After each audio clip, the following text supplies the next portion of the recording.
जैसे मैं इस प्लेटफॉर्म पे मूव कर रहा हूं, तो अगर हम यहां पर मूव कर पा रहे हैं, तो ये जो मूवमेंट हो रहा है वो किस कारण से आ रहा है? Due to the friction.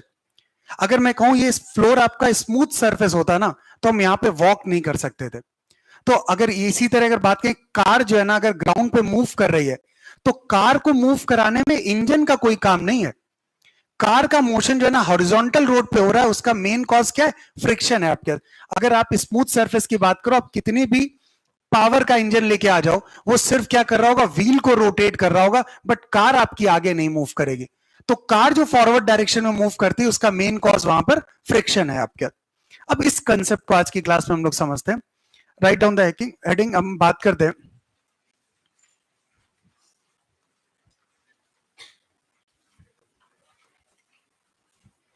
Horizontal surface.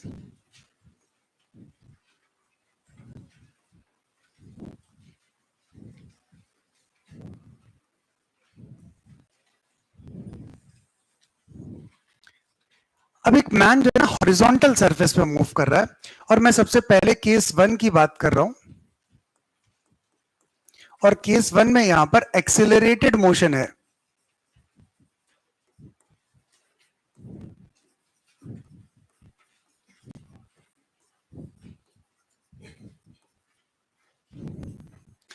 देखो, जब मैं एक्सेलरेटेड मोशन की बात करता हूं, तो उस केस में होता है क्या आपके पास,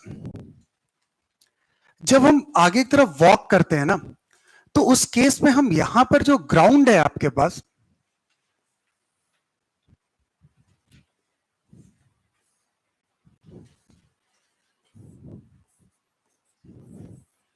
अगर हम इस केस की बात करें, तो बेसिकली इस केस में हम लोग यहां पर ग्राउंड को जो है ना, एक फोर्स पीछे की तरफ हम यहां पर ग्राउंड पे फोर्स लगाते हैं। तो यहां पर मैन के कारण जो फोर्स लग रहा होगा, वो एफ आपके पास इस तरीके से बैकवर्ड डायरेक्शन में। आप देखिए ना, कभी हम लोग जब मूव करते हैं, तो बताओ क्या होता है? हम पीछे वाले पैर को पुश करते हैं पीछे की तरफ। तो बेसिकली हमने जो ग्राउंड पे फोर्स लगाया है, वो फोर्स कुछ आपके ये एफ होगा। इस एफ की बात करें, this is the force exerted by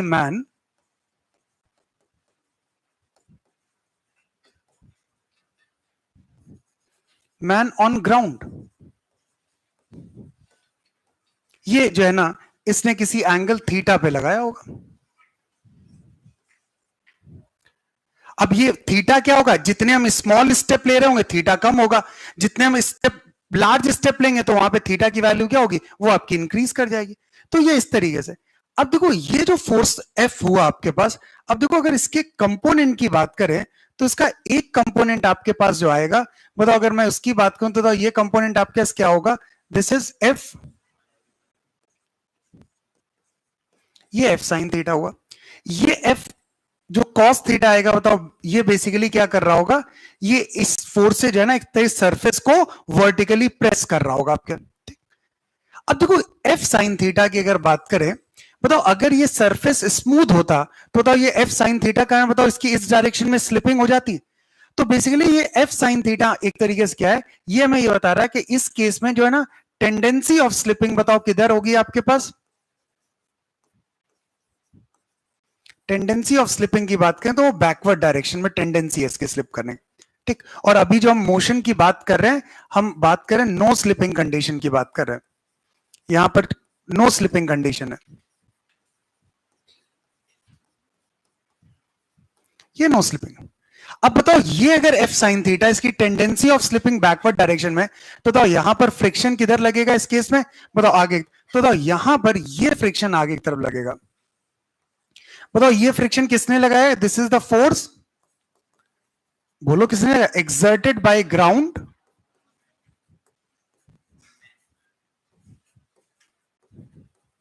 on man.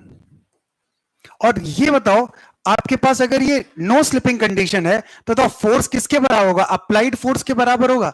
तो यहां पर अगर एफ एस की बात करें, तो बताओ ये एफ एस किसके बराबर होगा? एफ साइन थीटा के बराबर।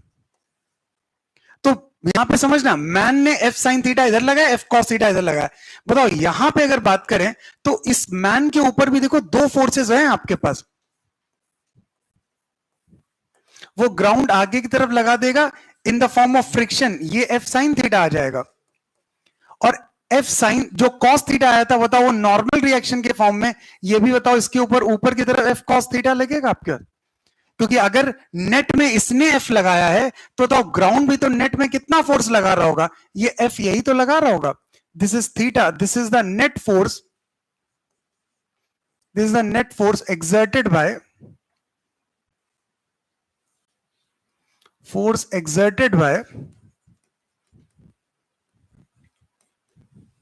by ground on man. तो वही फोर्स इस पे लग रहा होगा, ठीक है ना आपके पास. अब देखो यहां पे बात करें तो अब ये जो एफ एस है आपके पास, बताओ यही तो एफ एस होगा जो एफ साइन थीटा के बराबर होगा. अब बताओ अगर यहां पर हम एफ साइन थीटा को बढ़ाते जाएंगे, बताओ फ्रिक्शन बढ़ता चला जाएगा आपका. अब बताओ अगर मैन की वीडी बनाए तो बताओ मैन के लिए मेरे पास क्या आ जाएगा, यही एफ एस होगा जो एफ साइन थीटा के बराबर होगा, और ये f sine theta overall m के मास को ए का एक्सेलरेशन देगा. बताओ यहां पर ए की बात करें तो ए बताओ क्या हो जाएगा, F sine theta upon M. अब देखो इफेक्टिवली देखो आप, अगर इसका एक्सेलरेशन कितना ज्यादा होगा वो इसी पे तो डिपेंड करेगा, मैन कितनी तेजी से फोर्स लगा रहा है ग्राउंड पे आपके पास. अब बताओ अगर इस एफ को बढ़ाते जाओगे एक्सेलरेशन बढ़ता जाएगा, इस साइन थीटा को बढ़ाते जाओगे आपके पास क्या होगा, एक्सेलरेशन बढ़ता आएगा. क्योंकि एफ और साइन थीटा को बढ़ने से बताओ क्या हो रहा होगा, टेंडेंसी ऑफ स्लिपिंग बढ़ रही होगी. अगर टेंडेंसी ऑफ स्लिपिंग बढ़ रही होगी तो उसे रोकने के लिए बताओ फ्रिक्शन भी बढ़ जाएगा आपका, और अल्टीमेटली आपको एक्सेलरेशन क्या होगा, वो ज्यादा मिलेगा. तो अगर कोई भी एक रेस की बात कर रहे हैं, अगर मैं 100 मीटर रेस की बात कर रहा हूं तो उस 100 मीटर रेस में विनर कौन होगा वो इस पे डिपेंड करेगा, जो ग्राउंड को पीछे की तरफ ज्यादा तेजी से पुश करेगा उसको अल्टीमेटली उतना ही ज्यादा फ्रिक्शन मिलेगा और उसका एक्सेलरेशन उतना ज्यादा होगा और वो अपनी रेस जो है ना उतने कम टाइम में कवर कर पा रहा होगा. तो यहां पर पूरी की पूरी कहानी बताओ किसकी है, वो आपके, वो आपने कितना फोर्स लगाया. तो यहां पे ध्यान है ये साइन थीटा का भी रोल है. साइन थीटा का रोल ये कि वो अपने पैर को कितना स्ट्रेच करेगा.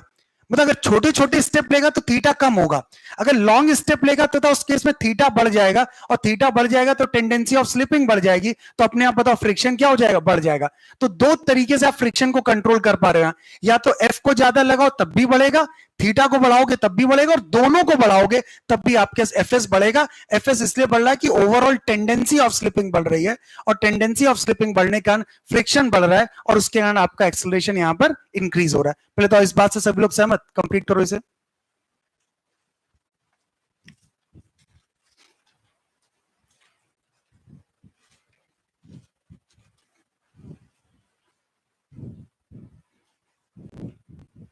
और यहाँ पे एफ और थीटा दोनों ही वेरी कर सकते हैं आपके, ठीक है ना.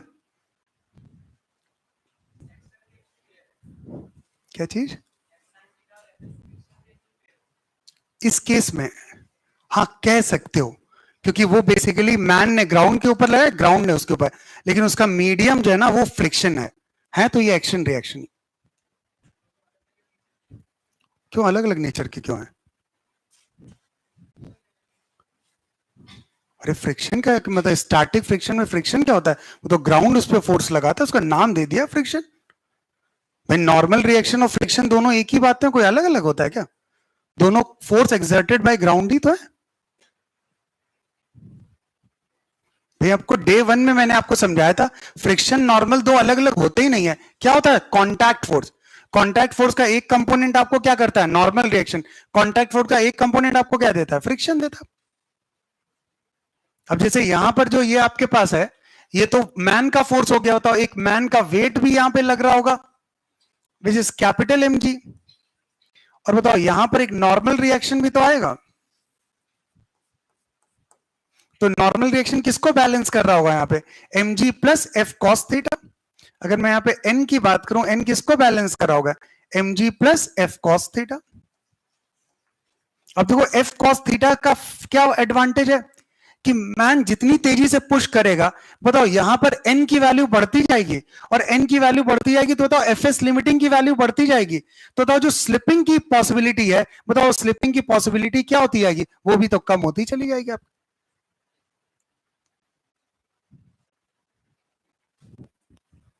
अब यही केस बेटा क्विकली करिए सभी लोग, रिटार्डेड मोशन के लिए क्या डायग्राम बनेगा. अगर ये मैन जो है ना अपनी स्पीड कम करना चाह रहा है, रिटार्डेशन हो रहा है, तब जल्दी से डायग्राम बनाइए सभी लोग।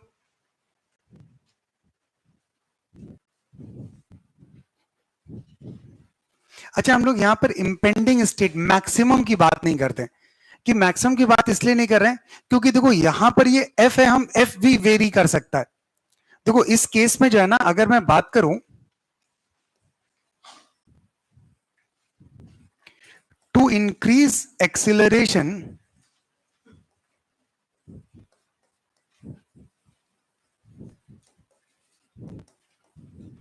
we can increase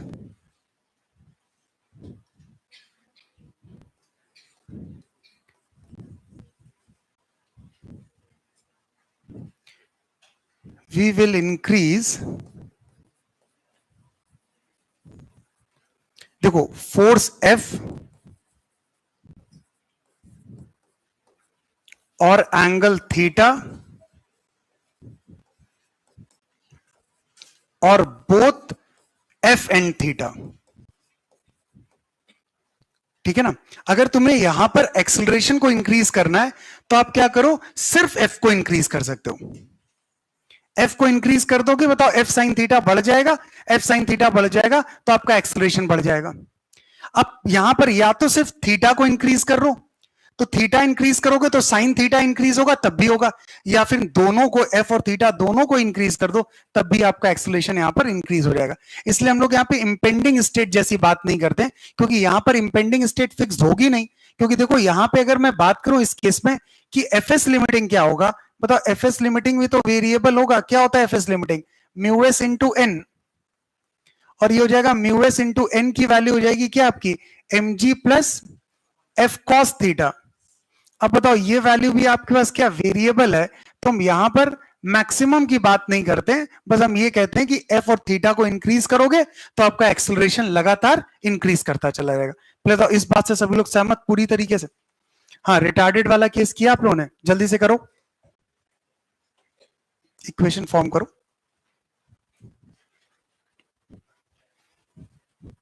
और देखो यही एक रीजन होता है, देखो एक क्वेश्चन है सीवी में दिया है, सभी लोग आइए page number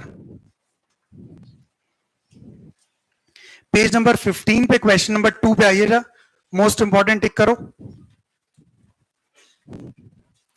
page 15 question number 2। तो उसने लिखा है while walking on ice one should take small steps to avoid slipping. बताओ आपने कभी, आपने खुद आपने इतना ना ध्यान दिया, लेकिन आपका ब्रेन बहुत जल्दी रीड कर लेता है। जैसे आप कहीं पर भी जाओ, आपके पास कहीं पर भी वेट फ्लोर है, फ्लोर गीला है आपके पास, तो आप क्या करते हो, अपने आप छोटे छोटे स्टेप से निकलते हो, वहां पे छोटे छोटे स्टेप आप लेते हो, ठीक। और यही जैसे आप कहीं पे भी आप ऐसी जगह गए हो किसी हिल स्टेशन जहां पे स्नोफॉल हुआ है, तो वहां पे हम लोग क्या करते हैं, जब वहां वॉक करते हैं ना, वो छोटे छोटे स्टेप लेते हैं। आप ज्यादा बड़े बड़े स्टेप लोगे आप तुरंत स्किड कर जाओगे आप। अब बताओ स्मॉल स्टेप्स हम क्यों लेते हैं, क्योंकि स्मॉल स्टेप लेने से बताओ क्या हो जाएगा, बताओ अगर थीटा की वैल्यू क्या होगी स्मॉल, मतलब अगर मैं यहां पर बात करूं फॉर स्मॉल स्टेप्स,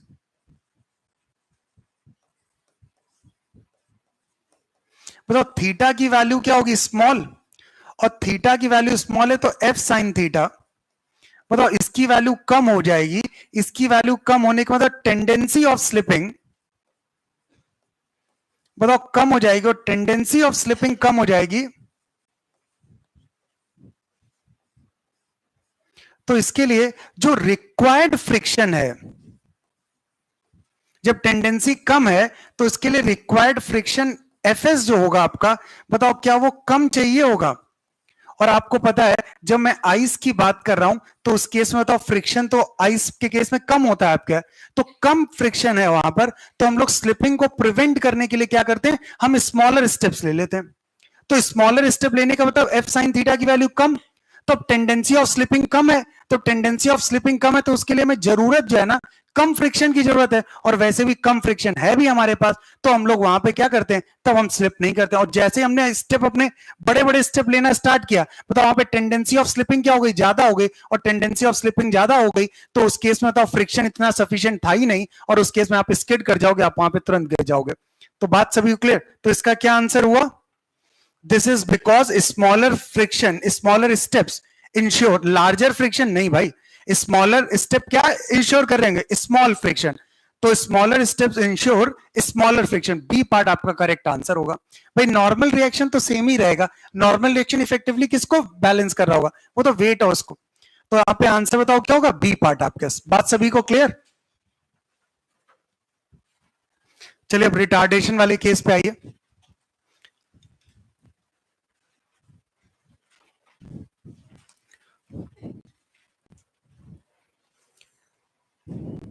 हाँ ये कंप्लीट कर लिया ना सभी ने?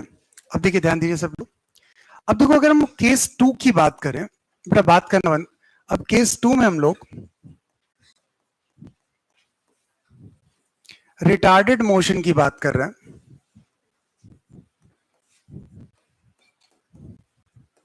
अब अगर हम बहुत तेजी से रनिंग कर रहे हैं और हमें एकदम से रुकना है, तो हम लोग फिर क्या करते हैं? जब हमें रुकना होता है तो हम क्या करते हैं, हम ग्राउंड को आगे की तरफ पुश करते हैं। उस सिचुएशन की बात करें तो यहां पर अगर ये मैन ऐसे है, तो इस केस में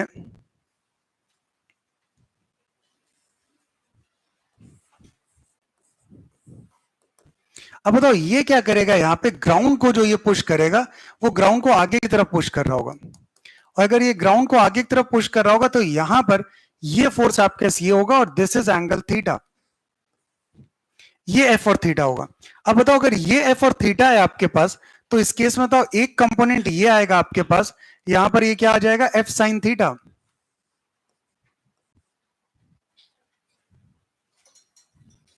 ये एफ साइन थीटा, और इसका एक कंपोनेंट क्या आ जाएगा, एफ कॉस थीटा। और ये एफ क्या है, दिस इज द फोर्स, बोलो अच्छा, exerted by man on ground.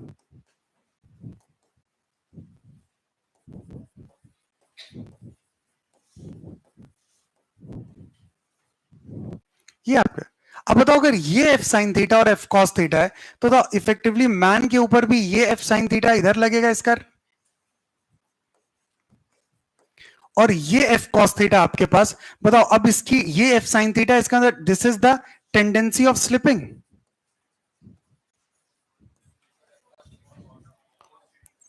क्या चीज बेटा? हाँ एफ कॉस थीटा। बताओ ये आपका एफ कॉस थीटा, बताओ ये क्या हो गया, टेंडेंसी ऑफ स्लिपिंग आपके आगे की तरफ है। अगर टेंडेंसी ऑफ स्लिपिंग आगे, तो इसे प्रिवेंट करने के लिए फ्रिक्शन बताओ किधर लगेगा, पीछे। तो इस पे जो फ्रिक्शन लगेगा आपके पास, वो यहां पर एफ एस पीछे, और एफ एस बताओ किसके बड़ा होता है, अप्लाइड फोर्स। अब बताओ इसने जितना ज्यादा फोर्स अप्लाई किया होगा, बताओ एफ एस यहां पर उतना ही ज्यादा तो होगा आपके। अब बताओ अगर एफ एस को बढ़ाना है, या तो आप फोर्स को बढ़ा दो या तो आप थीटा को बढ़ा दो, इन दोनों से अल्टीमेटली बताओ क्या होगी, टेंडेंसी ऑफ स्लिपिंग बढ़ जाएगी, और उसे रोकने के लिए अपने आप फ्रिक्शन बताओ बढ़ जाएगा। अब बताओ इसके कारण बताओ यहां पर एक रिटार्डेशन आएगा, इसको ए। तो इस केस में F S is equal to F sine theta, ये एम के मास को ए का रिटार्डेशन प्रोवाइड करेगा।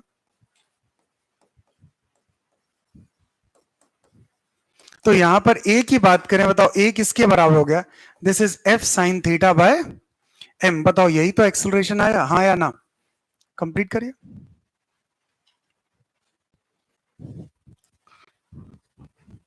तो हम सिर्फ फोर्स के किस कंपोनेंट की बात कर रहे हैं, which is parallel to surface, क्योंकि वही कंपोनेंट डिसाइड करेगा कि टेंडेंसी ऑफ स्लिपिंग क्या है, क्योंकि दूसरा वाला कंपोनेंट इफेक्टिवली ग्राउंड को पुश कर रहा होगा। तो वो तो बताओ बैलेंस हो जाएगा, किससे बैलेंस हो जाएगा, वो इफेक्टिवली नॉर्मल रिएक्शन से ओवरऑल बैलेंस हो जाएगा आपका।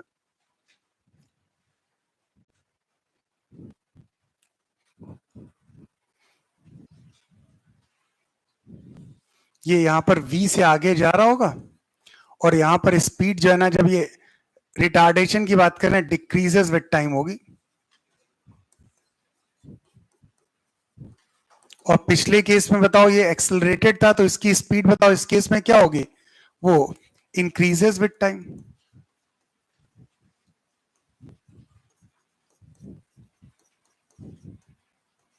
ध्यान रखना यहां पर जब मैन की बात कर रहे हैं, तो मैन फोर्स जो है ना किसी थीटा पे लगाता है। मैन कभी अगर, हाँ अगर यही केस अगर मैं बात करूं, इस केस में अगर मैं यहां पर यूनिफॉर्म मोशन ऑफ मैन की बात करूं,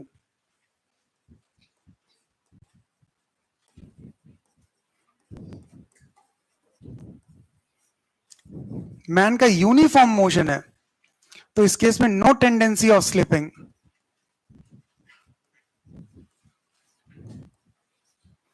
तो इस केस में आपके पास ये मैन जब ग्राउंड पे वॉक कर रहा होगा तो इस केस में सिर्फ और सिर्फ ये जो भी इसका वेट है वही नॉर्मल रिएक्शन इसके बराबर होगा, बाकी और कोई फोर्स वो नहीं लगा रहा होगा आपके, कोई हॉरिजॉन्टल में कोई फोर्स नहीं हो, क्योंकि अगर हॉरिजॉन्टल में फोर्स आ गया तो उसे प्रिवेंट करने के लिए फ्रिक्शन जरूर आएगा। तो इस केस की अगर बात करें, अगर एन और एम जी आपस में बैलेंस है तो इस केस में बताओ इसकी स्पीड बताओ क्या होगी, v कांस्टेंट। डायग्राम कंप्लीट करो।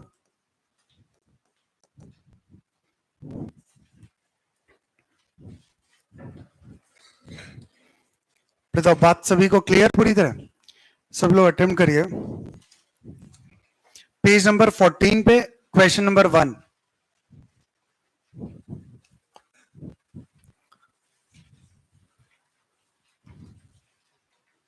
Page 14 question number 1।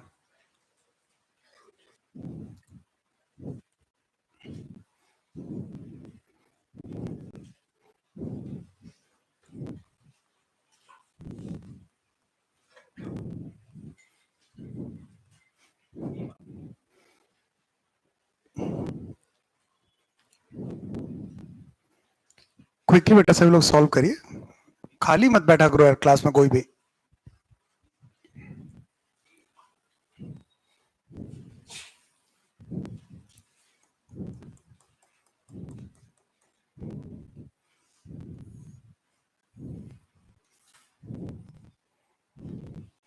ये मास स्मॉल है में प्लैंक का मास नहीं दिया हुआ ना, और ये जो हैंग कर रहा है वो मास कितना है, स्मॉल एम। ठीक, ये आपका स्मॉल एम मास दिया हुआ,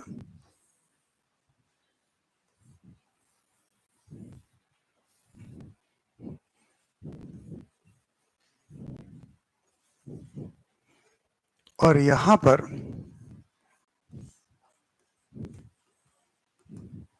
इसका मास 2m। अब देखो अगर इस केस की बात करूं मैं यहां पर, तो ये कह रहा है यहां पर कि ये जो है ना रेस्ट पे है। अब देखो अगर ये रेस्ट पे, समझना है यहां पर ये नीचे वाला सरफेस स्मूथ है तो ग्राउंड से तो कोई फ्रिक्शन लग नहीं सकता, फोर्स लग नहीं सकता। अब बताओ अगर ये रेस्ट पे तो ये वाला ब्लॉक रेस्ट पे हुआ। अब बताओ इसकी बात करें तो ये स्मॉल एम जी है, तो यहां पर ये टेंशन टी है, तो बताओ ये टी की वैल्यू किसके बराबर होगी, स्मॉल एम जी। बताओ अगर टी स्मॉल एम जी के बराबर है तो ये टी बताओ इस पे टी एक्ट करेगा। बताओ यहां पे टी की वैल्यू किसके बराबर हुई, स्मॉल एम जी। तो अगर ये टी स्मॉल एम जी के बराबर है तो इस केस में अब समझना, इसको रोकने के लिए बताओ मैन अगर इस पे वॉक कर रहा है तो आगे की तरफ बताओ एफ एस लग रहा होगा। अब ये एफ एस किसने लगाया हुआ, this is the force exerted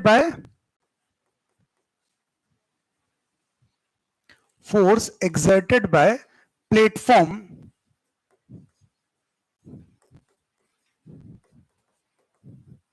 on man. बताओ ये प्लेटफॉर्म ने मैन के ऊपर फोर्स लगाया। अब बताओ न्यूटन थर्ड लॉ से मैन प्लेटफॉर्म पे फोर्स लगाएगा, हॉरिजॉन्टल वाले की फोर्स की बात करें तो वो ये फोर्स यही तो एफ एस होगा आपके पास। अब वैसे देखा जाए तो ये एफ एस कुछ एफ साइन थीटा होगा, हम एफ एस के टर्म में ही सॉल्व कर लेते हैं। अब बताओ अगर इसको रेस्ट पे रहना है तो ये एफ एस किसके साथ बैलेंस होना चाहिए, तो this F S should be equal to T is equal to small M G. तो अगर F S small M G के बराबर है तो इस मैन के ऊपर लगने वाला फोर्स बताओ स्मॉल एम जी के बराबर है। अब बताओ मैन की एफबीडी बनाए तो बताओ मैन की एफबीडी क्या हो जाएगी आपके, यही एफ एस होगा जो एम के मास को ए का एक्सेलरेशन देगा। एफ एस की वैल्यू स्मॉल एम जी है, मैन का मास आपके 2m है। बताओ यहां से एक्सेलरेशन कितना आ गया, बताओ क्या 5 मीटर पर सेकेंड स्क्वायर आ गया।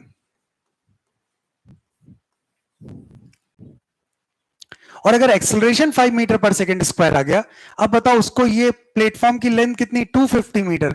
यही तो पूछा है कितना टाइम लगेगा इसको कंप्लीट करने में। अब बताओ काइनेमैटिक्स यार, सिंपली क्या लगाए यहां पर, S is equal to U T plus half A T square. This is 250, initially ये रेस्ट पे था, हाफ एक्सेलरेशन 5 हो गया, इनटू टाइम निकालना है टी, ये 550 हो जाएगा, तो T square is equal to 100, तो टाइम कितना आ गया आपका?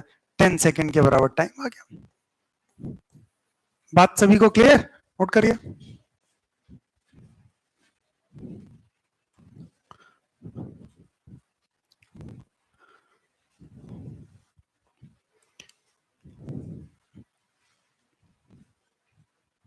क्विकली नोट करो बेटा सभी लोग।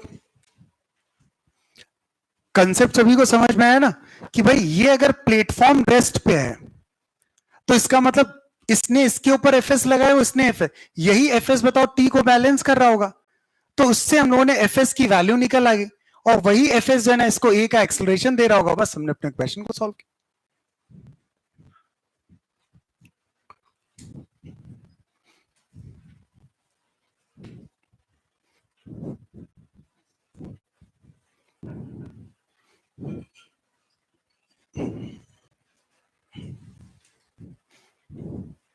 हाँ कंप्लीट कर लिया सभी ने।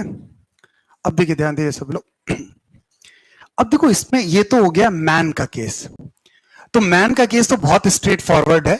अगर वो एक्सेलरेट कर रहा है तो फ्रिक्शन ही उसे एक्सेलरेट करा रहा होगा, और अगर वो रिटार्ड कर रहा है तो वहां पे फ्रिक्शन का ही रोल होगा आपके।